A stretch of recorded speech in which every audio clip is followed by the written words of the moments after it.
Hello. Hello.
Okay, this is gonna be a punch in, but I forgot something that I was supposed to put in this context here. What everybody wants to always know is what is your favorite songs and where do you rank this in their discography? And obviously, I gotta do that. Whenever I do an album recap, I gotta do that.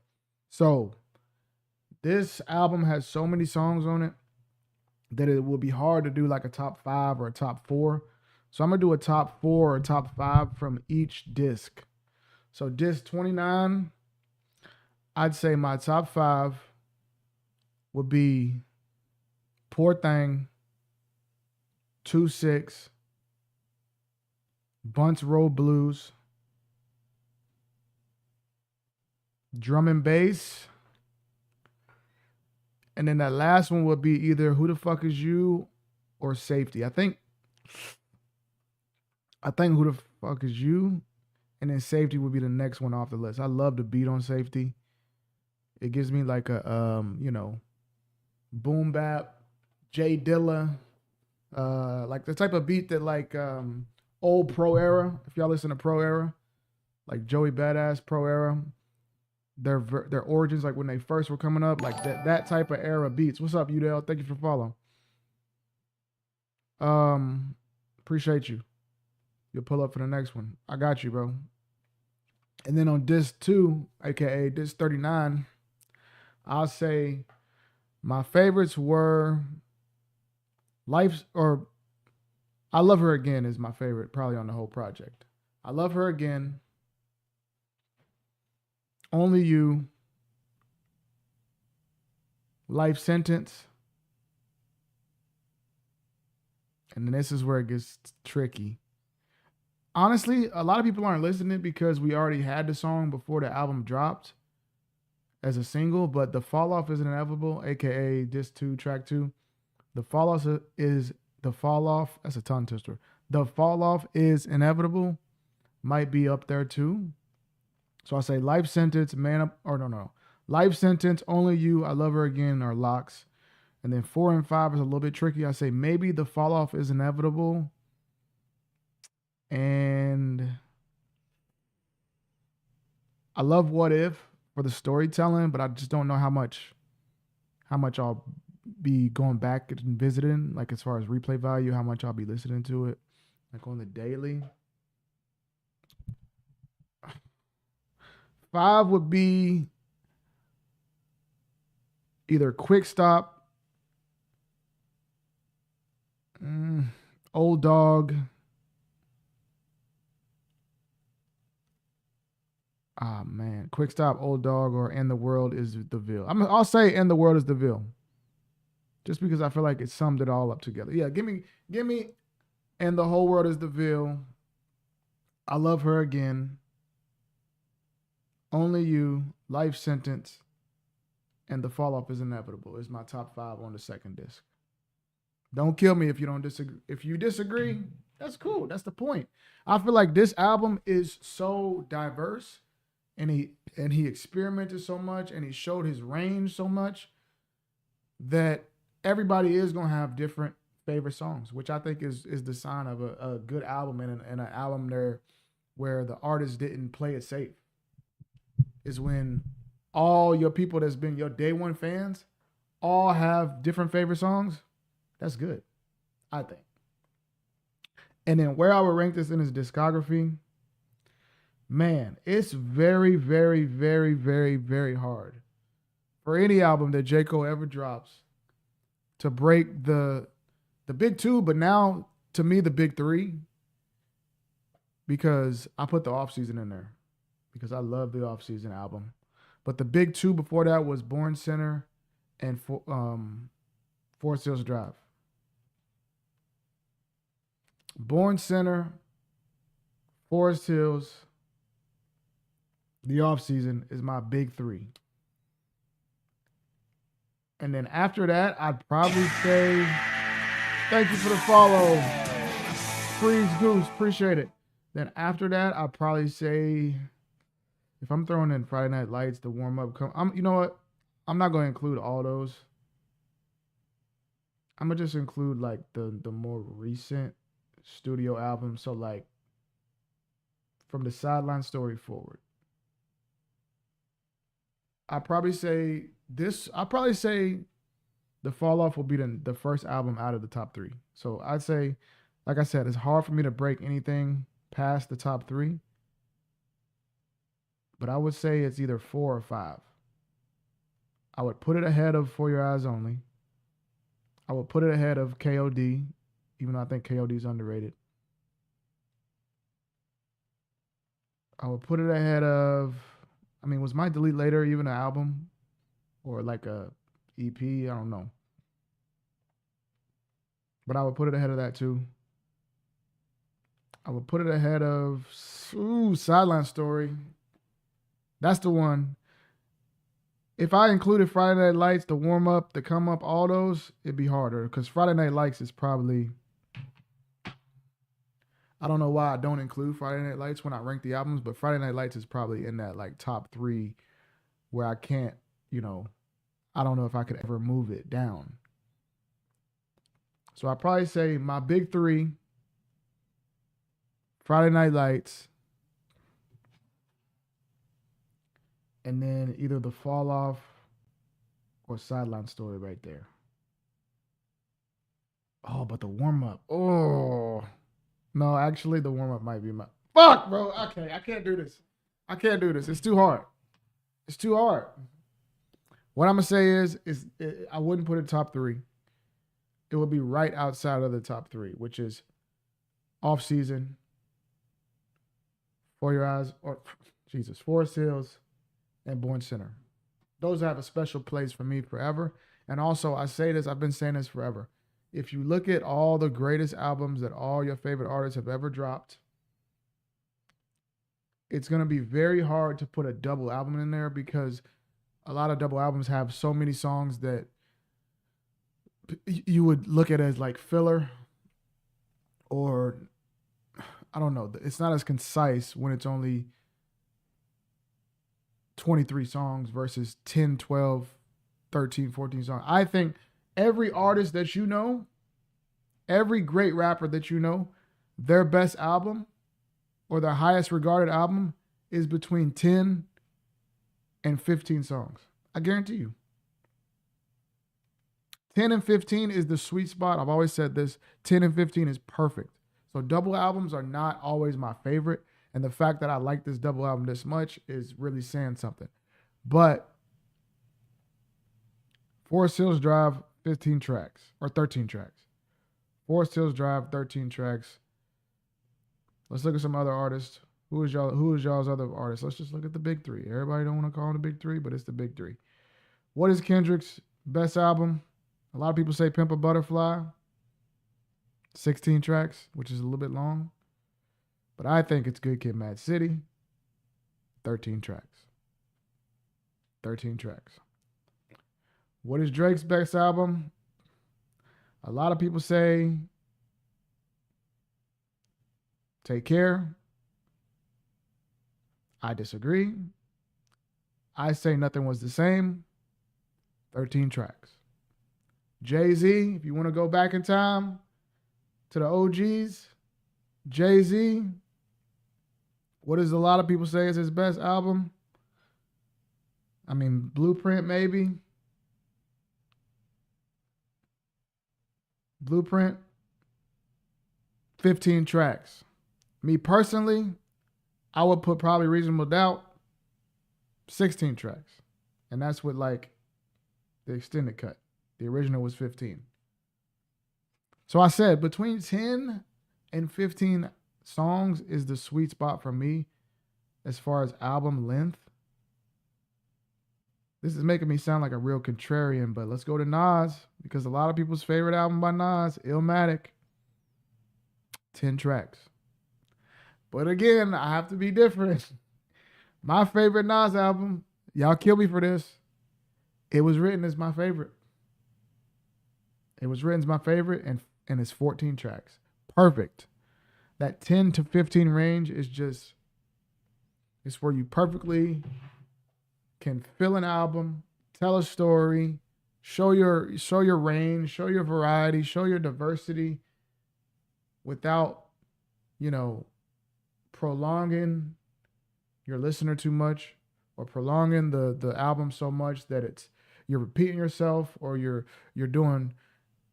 trying to accomplish the same thing in multiple songs. You're accomplishing what you need to do with each song in each song. There's no filler. There's none of that. So I think 10 to 15 tracks is the perfect sweet spot. And that's why I think Fall Off is not my favorite J. Cole album of all time. I think, honestly, if he snipped like a couple songs off this, it might be right. It might be the best one. Because I feel like if I put together my favorite 15 songs on this full project, between the two discs, if I put together my favorite 15 songs from these two discs and made that the album, that's the greatest J. Cole album ever. But the 23 tracks is very hard to accomplish. The double disc is very hard. And that's just my personal preference. Let me know. I don't know what y'all think, but that's just what I think. So there we go. Besides that, now we're going to talk the Super Bowl. The Super Bowl, I think Seattle's going to win. And we are going to take a look at some bets here. And we're going to try to win some money. This will be fun, guys. We're going to look at some crazy prop bets and see if we can make some damn money today.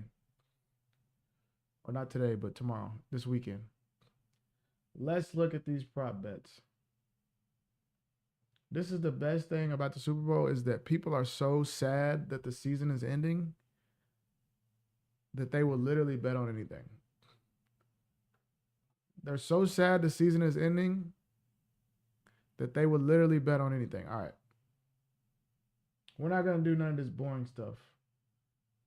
Prop bets or, single person bets or none of that shit, bro. We're going to do the fun stuff. We're going to do shit like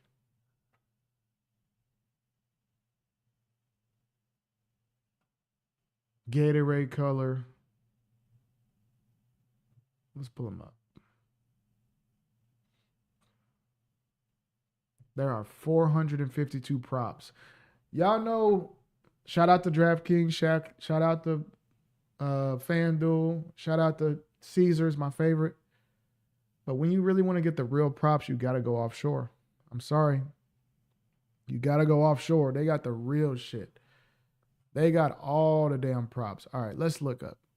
Coin toss. Coin toss.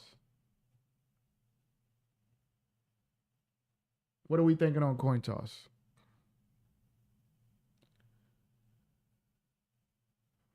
Even money, heads or tails? I think we're going to go tails. I'm going to go tails. I'm going to go tails here. I'm going to go anytime touchdown score. JSN minus 120. That's pretty easy. But I'm going to go over on yards for Stephon Diggs. It's only like 40 yards. We're going to go over 43.5 for Stephon Diggs. The most money I've ever made on one single bet was a player to score first bet in the Super Bowl when New England played Atlanta. The first touchdown of the game bet is the biggest bet I've ever won. All right. These are boring. Let's get to the good shit. Let's get to the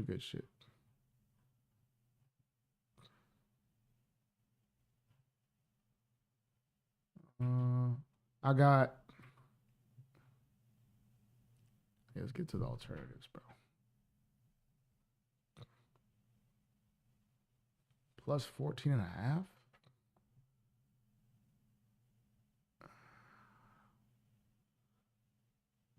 MVP result. I was watching this podcast and they were discussing some of these crazy prop bets.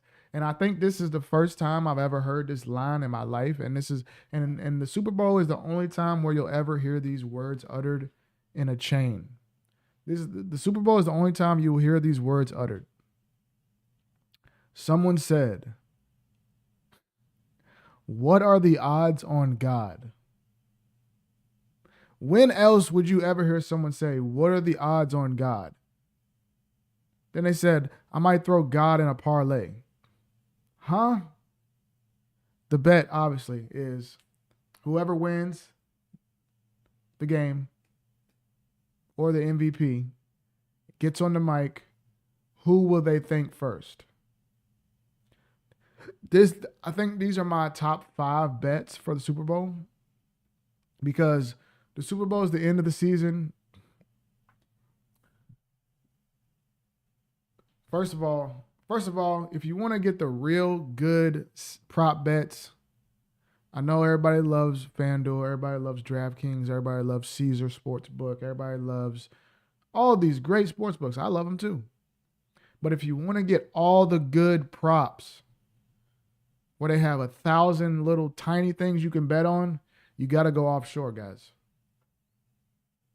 You got to live on the edge a little bit and go offshore like the old days. Because I think the big sports books have added these now, but the best bets for the Super Bowl, it's always coin toss. It's always Gatorade color. It's always who the player will thank first. It's always the length of the national anthem, which might be my number one. And then it's, I think this year it'll be like, how many times will they show Cardi B? And I think the over-under is 1.5. The over-under is only 1.5 for times Cardi B is shown. I am taking the over on Cardi B. We are taking the over on Cardi B appearances. We are taking the under on the national anthem. Charlie Puth. Shout out to Charlie Puth. I know him from the Paul Walker song. We're going to take the under. Charlie Puth, get to the point. I do hate this, that whenever you're listening to the anthem, every time they're getting to the last line, they always cut to the flyaway, and you don't really know how long it is until you check your app. You try to time it, but they cut away, and you're like, is it over or not? Did I hit? I don't know. And then the end of the game, who the player thanks, is a great one. I was watching a podcast on this, and they were actually discussing this same bet. And they said a line that you could never hear on any other weekend besides Super Bowl weekend. And they said, "What are the odds on God?" Is that not the most ridiculous thing? They said, "What is the money line on God?" because the most likely for them to think God is the favorite, as he should be. Most likely for the player that wins to think is God. Second is usually their family. Third is their team. And then the coach is like fourth or fifth. But to even hear somebody utter the words, what are the odds on God? Should we throw God in our parlay? I'm putting 20 on God. It's just, when else could you hear these lines? When else could you hear those words said other than Super Bowl weekend? I don't think anytime. All right, let's look around here. Let's get some bets. I haven't even placed on money yet, but they have props on. See, this is the good thing about these offshore gambling websites, bro. They have props on the fucking esports, cricket, SAG Awards, the Oscars, overseas baseball. All right, let's look through here. Let's get some specials. MVP. Jackson Smith and Jigba is 382. Sam Darnold's plus 108. So Sam Darnold has better odds than Drake May to be. I guess that's because his team is the favorite, but I'm taking the over on yards for Travion. It's only 20 yards. Give me that over. Stephon Diggs, that's first half. But Stephon Diggs' total yards, let me find it. Stephon Diggs' total receiving yards is only over 45.5. Give me that. Give me Stephon Diggs over 45.5 yards. Kayshawn Booty, rocking everywhere. The deep threat. He's been a deep threat all year. And his over is only 31.5 yards. He can get that in one play. They throw him bombs. Give me the over on Kayshawn Booty, and then the ultimate disrespect. Cooper Kupp over only 33 yards. As much as we know that they're going to be keying in on JSN, y'all going to sleep on the Triple Crown winner, former MVP, Cooper Kupp? No. Give me Cooper Kupp there. Yeah, this is looking nice. 12 receptions. No, I'm taking the under on that for JSN. Mac Hollins. Yeah, this is going to be a good weekend.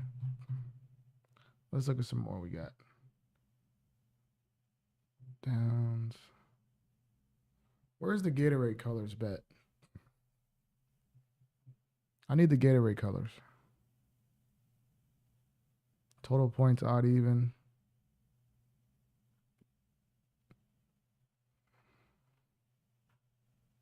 Total punts. No Gatorade? You can't be serious right here.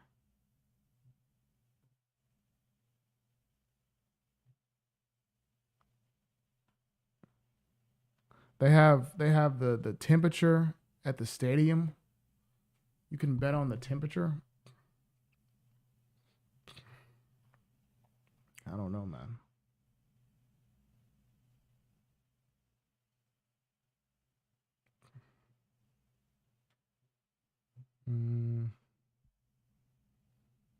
I'm going to do a parlay. Fuck it. So we're going to do a parlay. We're going to do tails. We're going to do tails. We're going to do the Seahawks win the game. -4.5, they cover. We're going to do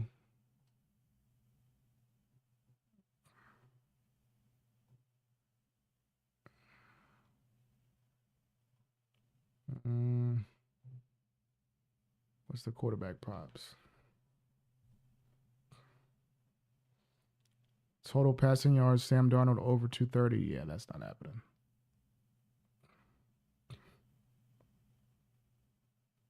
We're going to do Sam Darnold under 230.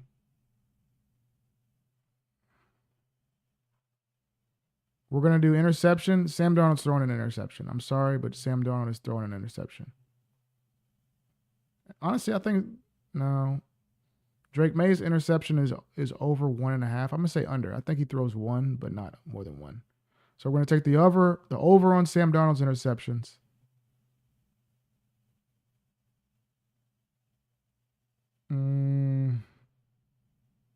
Okay. This is going to be good. This is going to be good.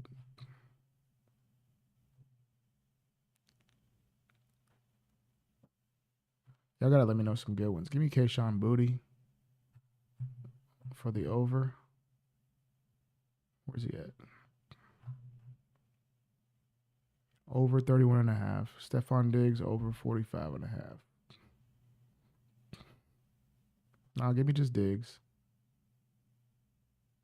Give me Cooper Kupp. And this might be it. This might be it. We're going to parlay all this.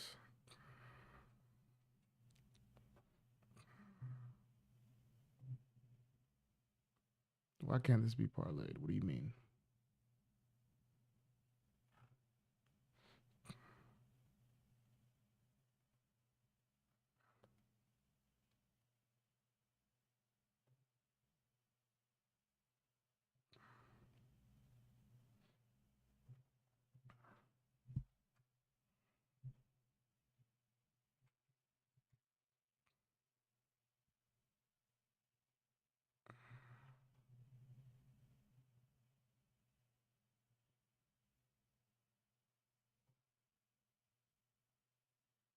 I don't want to play some blackjack, though.